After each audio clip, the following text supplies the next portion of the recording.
Yes. Well, howdy ho, folks. This is Sami, Hi, this is Markus and we are from ENSIFERUM. ENSIFERUM.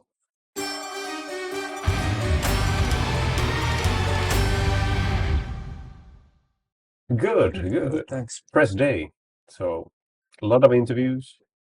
So, it's always nice. I mean, when you work with an album for years, of course, you can talk about it on a raw demo phase with people, but it doesn't really make any sense until people actually heard it and know a bit about it already. So, it feels good now that cat is out of the bag, so to say.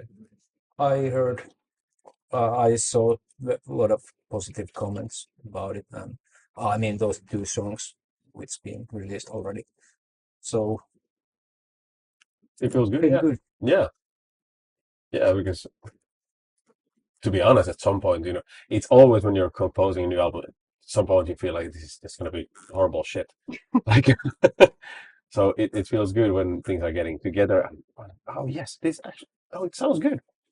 And of course, it's always interesting, exciting to wait what people actually think about it. Because when you're so deep in the composing stuff and everything in the end feels like, oh, this is so good. Well, it's this everlasting roller coaster of emotion. Some days you feel like it's the best shit ever, and some days it really feels like, oh fuck, this is the crappiest music ever made. But yeah, the so far the feedback has been really good, so that's very positive. And there are still many good songs on the album, so that you haven't heard yet. Hank actually contacted me like a year ago or something, and that's how things started with us at least. But Yeah, it was not like he contacted us and we made any decision. It was like, okay, oh, you're in this business, okay, cool. And yeah, you knew Hank even better than I did because he worked in Spine Farm, and then we did the tour with together with the Bodom and so on. So it felt very natural when yeah, Mahi actually said it for the first time. It felt like, oh, that actually makes sense because it's really a guy who toured the world, and as I've understood, yeah, knows the business very well yeah, and and knows everyone and yeah, and has a good reputation. And what I understood, he was also very involved in Bodom about all the kind of official stuff. So, so yeah, we are very happy with this new phase in our life. Yeah. Do you think it matters as well that he's an artist as well and he knows that side of the business rather as managers that don't have that band experience? I guess so. I mean, I think it's only good thing. yeah, I think it's a good thing if you have the competence for other stuff also. I mean, like I would be a terrible manager, even though I've also toured, but I'm not like this. I'm not so organized. I don't know all the legal stuff and this kind of things. So I'll be terrible at this business. But Henka knows this stuff, and plus he's an artist, so of course it helps when you can talk about stuff on different level than with someone who.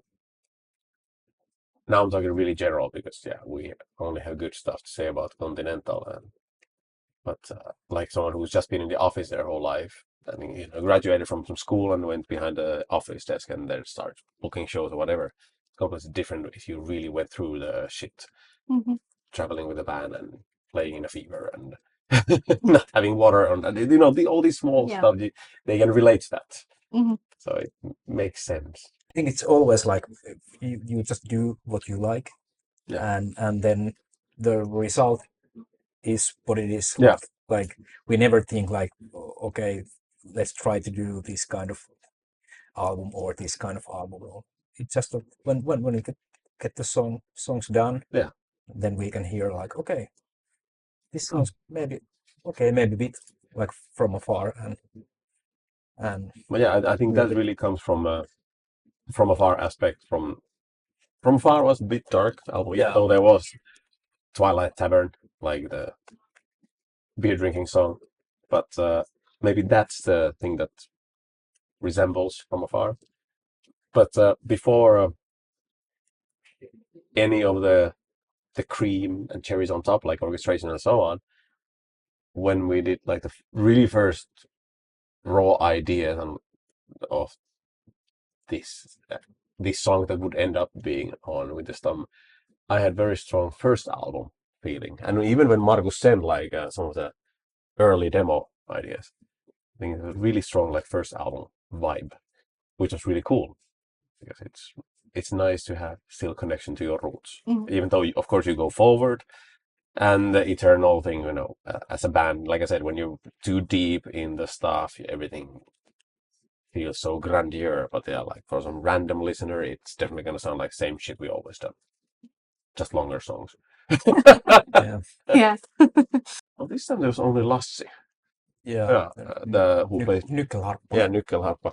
Because this time we didn't have kantele or flutes or stuff like this. Because it's not a principle. I mean, it's not like we write metal songs and then we need to just glue on top some elements and so we can call it a folk metal. It's really like each instrument needs to serve the bigger purpose, kind of thing, whatever fits the song.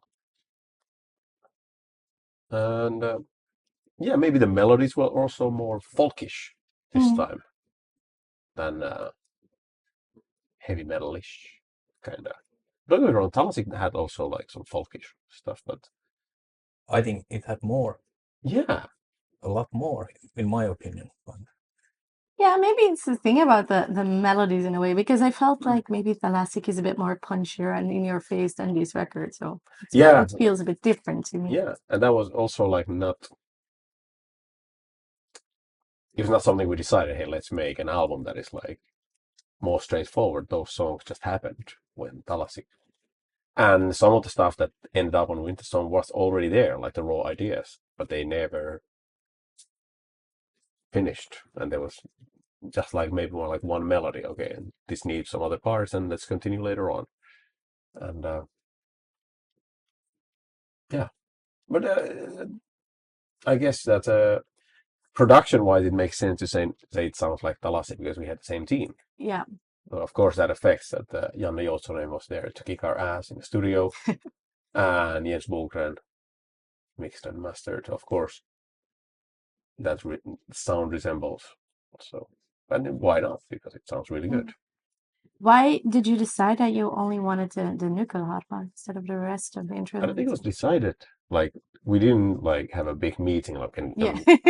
it just I don't know. I think there never was like a need yeah, for the kantele, which would be fantastic. It's so beautiful instrument, but there's no need. So let's see on the next album maybe. yeah, might be different. Yeah. Well, we have some raw ideas for the next album, and it's gonna be a bit different again.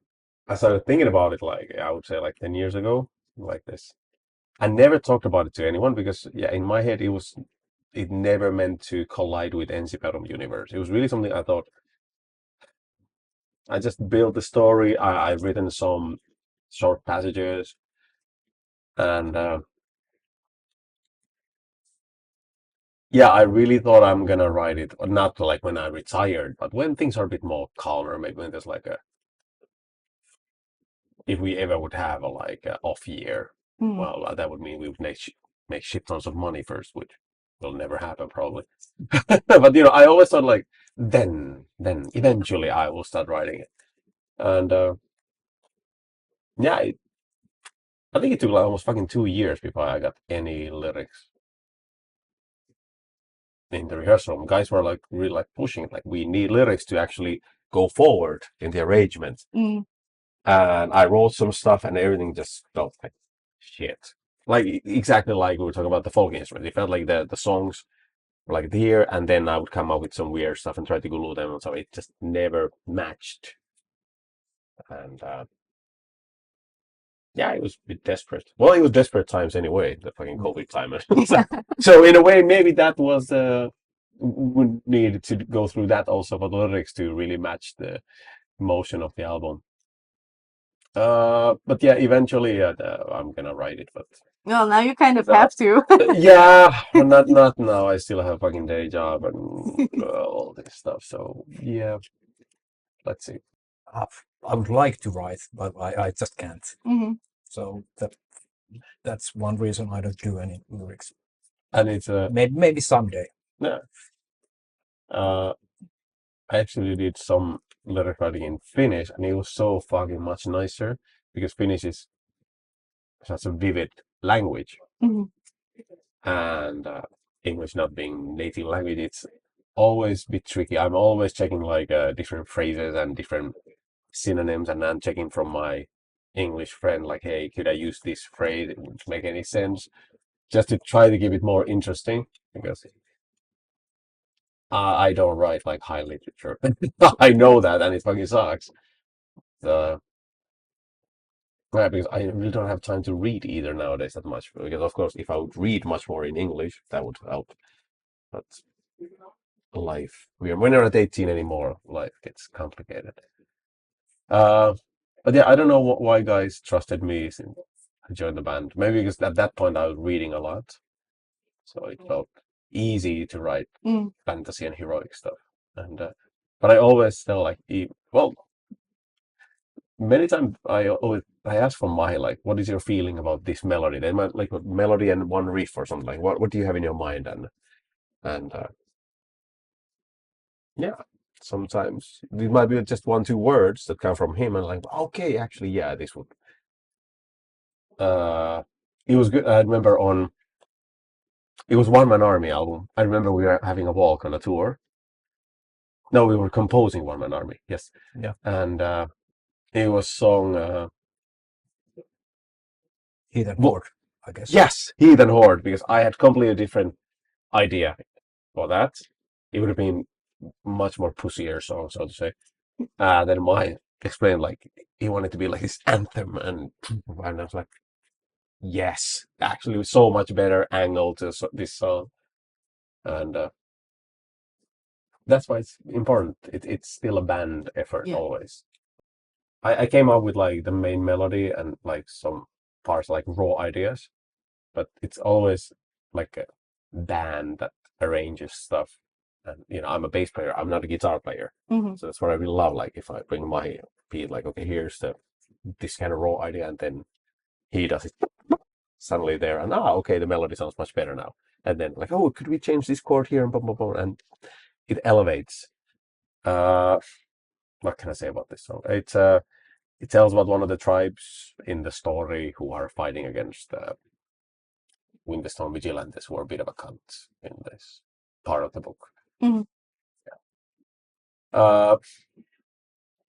Yeah, there's been it's this time we're living in. Like quite a few interviews they've been asking about, like, ooh, it's like, how would you name a song like that? And like, it's a fantasy. Like, we have no deeper political or religious agenda here. It's a fucking fantasy book that's coming out. So don't try to put any words in our mouth. Oh yeah, I Yeah, didn't you even can like interpret think it. about that at all. Yeah, you can interpret it in any way you want, but do not put words in an artist's mouth. Yeah. Artist's mouth. Do not do that because that's no. Her voice was perfect, and Yes. she's very good singer also. So it was kind of easy. It was very easy. Mhm. Yeah, because when we did like demos, we tried like Pekka tried I think a couple different styles. It sounded like Finnish Schlager, Tango Markkinat or something like this. Because he's a good singer, he can try do different styles. And we even did a version with Pete's harsh vocals, with some raw lyrics, and it was like, ooh, this is a bit too brutal. But it was always there, kind of circling the band. The idea, okay, I think everybody knew in their heart that it needs to be female vocals in this one, and then I don't know who actually said it out loud, and it was like, yeah, that's the thing. And then was the discussion, who, because well, it's full of good singers, and it's a song that you don't necessarily need to be like metal singer. Mhm. You don't need to do like Nittevalo or Nora Louhimo, Yeah. Battle Beast stuff.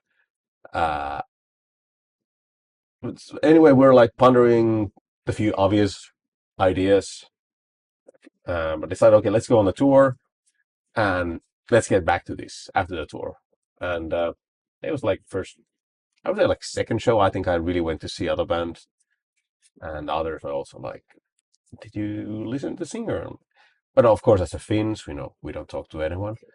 So it took a couple of weeks. So we actually got encouraged encouragement to really talk to Madeleine and ask, "Hey, you want to come to Boston? We have an idea." And played like the quite something demos to her, and also a version without any vocals, and she liked it. And even the key I think it was good for her immediately. We didn't need to like change the key. And then she sent like a few seconds clip from home, when I guess she was like listening to the demo and singing on the phone at the same time, and it was like you could already hear like it's so good. And the rest is history. And cool detail production wise is that whole album, there are a lot of layered vocals, like Pekka doing harmonies and big choirs that we did, the whole band. And even Pete has like harsh vocals. He might have dubbed it from like really low growling, and but Scars in My Heart is just one vocal line throughout the whole song. I think that's really, it's true, because it's very solitude. It's very like just this one. Well, it's from a book. It's a widow who's mourning, and it creates completely different feeling in the song than if there will be like beautiful angel choirs doing harmonies. Yeah, I mean, it's quite funny that you said that when Pekka sang it, it reminded you of a Finnish Schlager, because I felt the song is also like a somehow surprisingly poppy for you, even if it's not poppy. But there was this element that reminded me a little bit of this Sealed with a Kiss song. I don't know if you know this. Fantastic. Yeah, it's a good song. Yeah, Jason Donovan song. Wasn't it Jason Donovan? Yeah, in '90s. Could be. Yeah. Well, Pekka joined the band when Talassi was almost composed. Yeah. So I think we already then, even when we were recording Talassi, I think we already then talked like for the next album, we need to check the song a bit more, like check the key and try different styles. Yeah. Because Pekka I don't think he identifies as a power metal singer, even though he played in like Manowar cover band, and he can do that, but he has ambitions to also do other stuff. So when we started working with Winterstorm songs, it was there all the time. Like, okay, let's not just put this guy in this one role, like do like all the time. And well, especially the latest single, the fucking Name Monster, the Long Cold Winter of Sorrow of Stripe. This one, I don't think I was in studio when you guys recorded the vocals, because this was no. I think that was me and Jan. Because I think I came that evening there, and that was also like one of those songs. I think we tried like harsh vocals, and Pekka tried like once again like the high stuff, and it was always a bit like and I remember coming to the studio and hearing it, I was like, oh, that's like James Hetfield is like cojones. So I'm really happy that he could bring up this side of himself also, and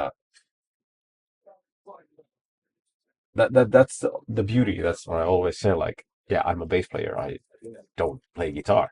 Same thing with like all the vocal stuff. If I do like a demo, it's like just a rough guideline, and it's there to be mangled and completely destroyed.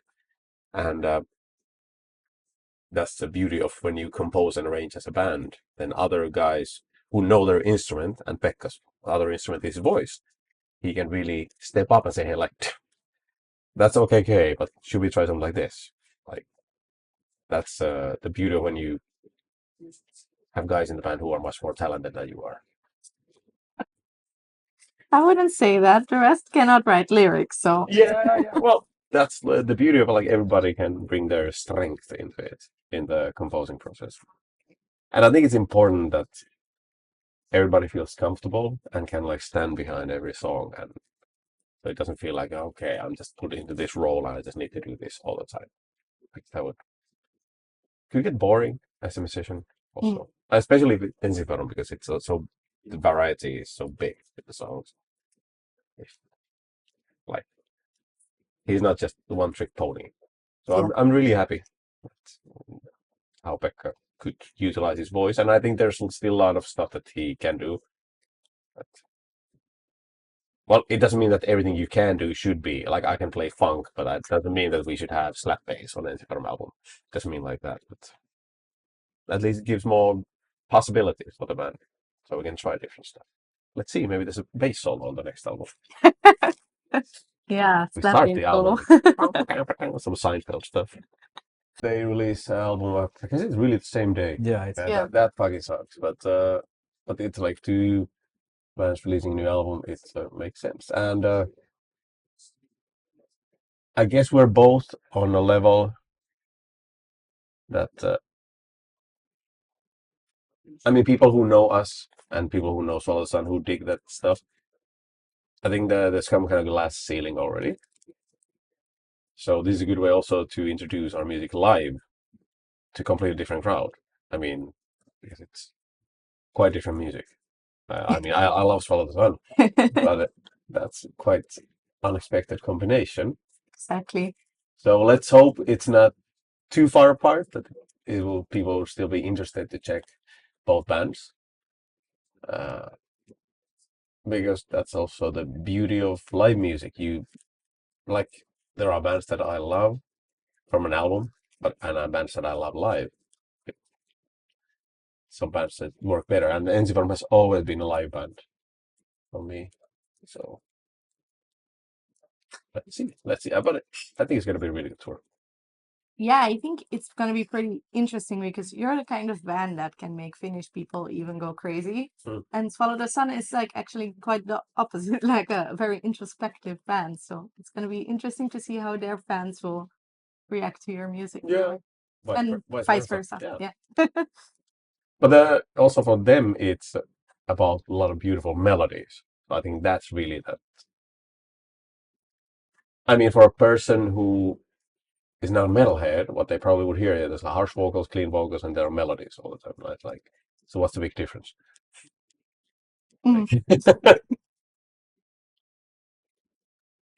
Oh, crazy times. Yeah. That was really the party times. Like 2008. They were always super fun. Really nice bands. The crowds were, people who come to these kind of shows, they are there to party. So they were always really good tours. So yeah, I think we all got a bit of gray in the hair and the beard, but let's see. I mean, also the crowd probably. But I'm sure it's going to be one hell of a party for a month around Europe. I have nothing against it. Yeah, I have the same pretty much. Yeah. Not against, and Well, I think it's good to broaden your horizon if you can. Like during COVID time, a friend of mine called me like, "Hey, you want to go see Phantom of the Opera tonight?" I was like, "I've never been into opera." Like, fuck yeah! And it was one of the best musicals, not musical per se, but musical experience of my life. And of course, as a band member, it's really cool to see all the props and stage stuff happening. It's like, wow, like imagine having something like that as a band, like something so outrageously beautiful stage props. But yeah, that also helped me when I was writing the lyrics, when instead of thinking these like individual songs, because they were like fractions of this big story and like introducing few characters of the story, to start thinking like, okay, here's like Dota entering this person, and also like dividing the roles of the singers, like Pete and Pekka, and the choir. Like, okay, here actually you think like, okay, there's a choir on the side of the stage, or now enters another character. It's like it helped a bit the mental work with the lyrics. Yeah. Yeah, I don't know if musical is the actual right word to describe it, but couldn't find any better. Yeah. But it's not like Yeah, it's not like a Broadway musical. no, Like no, no, no, no, no, no, no, no, no. It's exactly. It's not like there's like different people singing different role, but it helped. Yeah. I mean, considering that you have this big story attached to it in this book, would you ever like to see, some sort of a movie with the music and all that things together? Well, a really cool detail is that. Well, this is not a cool detail, but I never enjoyed making music videos that much. The metal bands have really they're lacking ideas. It's usually just go in the fucking forest and head back. And well, usually the budgets don't really allow much more. So this was the first time I really got excited. But yeah, for this one, there was really like the idea from the band, like okay, we need it's so cinematic, the whole album. So and they're all entwined, all the songs. So let's try to find a way to do like animation because of course we don't have Rammstein budget. We can't have actors and stage props and Mhm. built movie sets. So I think it was Janne who found this guy Marcin Yeah. because he used to do like black metal videos, and we were checking like different kind of music videos and okay, who made these? So and I contacted a few companies and yeah, there were many good ones, but there was something about the stuff Marcin had made and how he answered to our inquiry. We felt okay, this is our guy, and uh, and then yeah, making the script with him kind of, and it's good that he has also like even though it's like really good looking videos, he sometimes wrote back to me like, but not okay. Now two videos are made, and his idea is always to like top it to make the next video even better and blah blah blah. And he was like, "You understand something? We don't have the budget of Lord of the Rings here." I was like, I know, but could you? Is there any chance we could do this or that? There's already like, yeah, flying horses. He was like, well, the fuck, I'm gonna make horses fly, and yeah, could you make this stone monster coming from there? Sake, like, I could see him like pulling his hair. Like, but yeah, if you watch the four videos, there's gonna be four and now the lyric video. You can actually watch them in a row, and it's gonna be like a short movie. Okay, nice. So this is the first time I'm really excited about music. Yeah, I mean, I was gonna ask about the flying horses because I thought that was pretty cool, but anyway, um, I think that came from Mahi, because really? yeah, originally in the story that was not there in my head. They had something else with the Soviet Gigantes that make them very overpowered. It was fucking with the Soviet Gigantes the song. One of these conversations we had like, what's in your mind? And Mahi was really like saying like, Yeah. fucking armored flying horses, no Pegasus, no wings, and I was like, that's so fucking awesome. And I think this was even before I really went to the book, so I modified the story so that because yeah, nothing is written yet, like properly, nothing is published, so I can still edit it as much as I want. But yeah, and that's what I mean, like the beauty of doing stuff together. It might be just one word, and boom, suddenly the whole thing just gets wings and I don't mean the horses, but the story and the lyric writing and the songwriting. It might be really something small that kicks you in the butt and things start to work out. Yeah, actually, quite a lot of stuff, but we You can can talk about it yet. reveal it. Yeah, sorry. Well, check the official sites and for all the social media channels and blah blah blah. You know the drill. Yeah. Yeah. Yeah, I guess there will be a lot of touring next year. Yeah. At least we hope so. Yeah, we really hope because yeah, with Talasik, I mean, it was our most successful album, and it came out in the middle of COVID. Well, it was like starting, so no touring. So that also was a big bummer. I mean, how could that not make you very sad and pissed off? Mhm. Of course, there were other stuff happening in the world and blah, people losing their lives. But for us, that's something you work for years and suddenly get good reviews and boom, good charts and stay home, you motherfucker. And yeah, from there to go back to rehearsal room and start writing a new album, it's not like that, because you used to have like a couple of years of touring experiences where you draw all the ideas and emotions for the next album. And suddenly you're there like, what the fuck are we gonna do? What's gonna happen? Will we ever tour again? Yeah. Yeah. Yeah, well, I think you did pretty well considering. I mean, songs sound great. Thank Album you. is But yeah, respected, it took a while. It Yeah. really took a while. And Do you feel like in that sense, are you disappointed about, because I think in the end, Telasic did still, you were still able to tour, maybe not as much as we would have liked to, but are you still happy with the results despite the pandemic? wait, Telasic? Yeah. Yeah. Yeah. I think it was a really good album. Yeah. And it's really cool if you think like there's a Cold Northland. I think that song could have been on Winterstorm in there. Yeah. I think it already had a bit of this Yeah. mood. It's true. So it's not like completely detached. Yeah. Enjoy the album. Buy the new album. And yeah, hope to see you at shows. And that's it, all the usual. Spread the good word. And so I can quit my day job and start writing the book. Very important.